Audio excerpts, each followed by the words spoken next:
ছাড়তে পারি, বাড়ি ছাড়তে পারি, আল্লাহর হুকুম মানতে গিয়া তোমার মতো নেতা ছাড়তে পারি, আল্লাহর হুকুম মানতে গিয়া আমার সম্মানকে বিসর্জন দিতে পারি, কিন্তু ঈমানকে বিসর্জন দিব না। ও চাচা, এই কালেমার জন্য মৃত্যুবরণ করব, কিন্তু এই কপাল কারো কাছে বিক্রি করব না।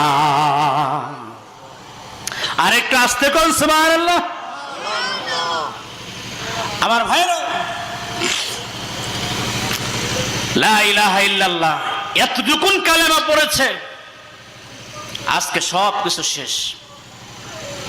এক কালেমা জিকির করি, জিকির করলে আমাদেরকে ভালো মন্দ খেতে দেয়, আবার এই কালেমা পড়ার কারণে অনেকের ফাঁসির রশি গলায় ঝোলে।